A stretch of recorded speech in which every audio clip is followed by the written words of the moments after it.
everyone. This is the Insight Into Neurodiversity podcast, brought to you by the EPIC Project. Today, we would like to discuss a topic with you that we are striving to become more attuned with: neurodiversity. Aiming to provide free media that advocates for a better understanding of neurodiversity, we engage in a discussion that explores some key issues. Joining us is Gene Hanks, a professional designer and neurodiversity advocate; Dr. Neil Shepard, a professor of social science and humanities at Aquinas College, along with neurodiverse college students Colin, Vince, Wade, and Sarah. They all graciously agreed to share some typical challenges they have witnessed and faced, as well as recommend some ways we can shift our common perceptions. Neurodiversity includes autism, dyslexia, anxiety, attention deficit, and any other brain variations that make up the fabric of the human race. As I was spending a lot of time looking at message boards and various kinds of online communities, where I started to discover this concept called neurodiversity. And indeed, that's really where the term neurodiversity seems to have arisen. It first started in the autistic community and was used to describe the idea that there is normal variation in human brains. Like biodiversity, where we accept the fact that, there are billions of life forms on the planet. We seem very hesitant as a culture, particularly in education, to accept the fact that there's diversity in the ways in which people think. Gene has been diagnosed with autism, while Sarah's anxiety and depression has not. I think it's about 2 years ago now, I started just having feelings of depression and anxiety and stuff, and really noticeable. So I was diagnosed as an adult. Many times people will have a child or a person in their family who is recommended to go in and get evaluated, and while they're being evaluated, they'll start saying, "Oh my gosh, that's me now." Social settings present some of the main challenges that neurodiverse persons face. My main issues with neurodiversity, I suppose, really started in middle school, probably my most difficult schooling year. I've always had some issues dealing with Asperger's socially. I was always that kid that whenever we would be out in the playground or play sports, I would just be out in the corner, just minding his own business.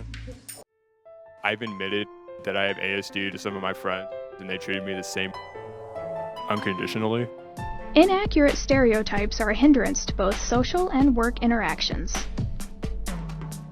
Generally, they tend to portray neurodiverse people as amazing special snowflakes who are just misunderstood geniuses and can do no wrong, or as kind of subpar, oh, there's something wrong with them. They either are kind of creepy or they need constant protection and they'll be handheld all the time.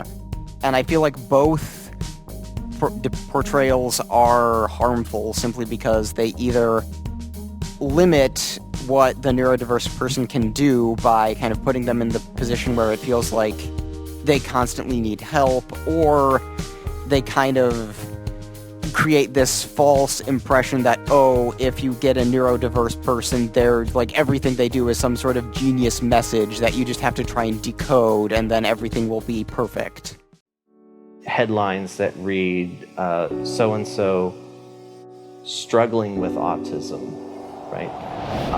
That language that I think works very much against the interests of people is still very prevalent.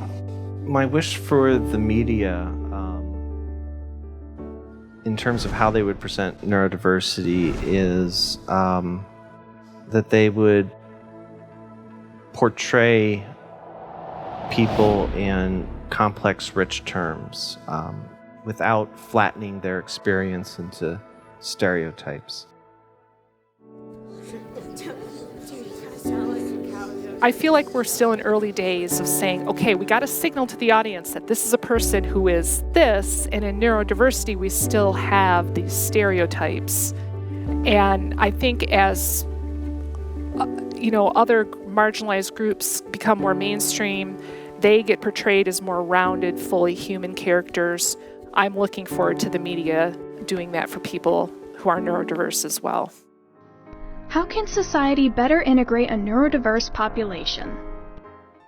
Get to know the student better, or the person better, because I think a big problem with what went on with me was that my professors and I didn't know each other very well, so they thought that I just was a slacker, and they didn't realize that anything was going wrong with me until it got really bad, and then it wasn't fixable. I personally think after all those years I've been in the autistic institution when I was in elementary and middle school, is that everybody is different. And you have to learn their code. You have to learn what they go by and how they communicate. First step I think that any teacher or employer should do is to first look up and understand what exactly the person has, and try and understand what they're going through and what kind of issues they're dealing with. And overall, just be patient with them.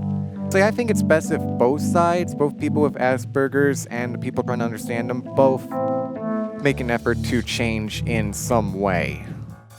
You definitely want to create a safe environment, just create generally a place where the neurodiverse individual feels safe or kind of feels like you are a friend. And often if you can do that, that will put you in a position where you can ask them specifically what works for them. I feel like one of the best ways to deal with neurodiverse situations is to just study kinds of neurodiversity, because there is literature out there, and I just feel like even people who are neurodiverse, in some ways just read up on yourself in a way, because I think that the best way we can handle this is just having everyone be as educated as possible about neurodiversity and related topics. Thank you for joining us today. Improving our understanding of neurodiversity and our relationships with the neurodiverse population is important to us here at KCAD. You can find more epic media about the topic of neurodiversity at epicsite.org.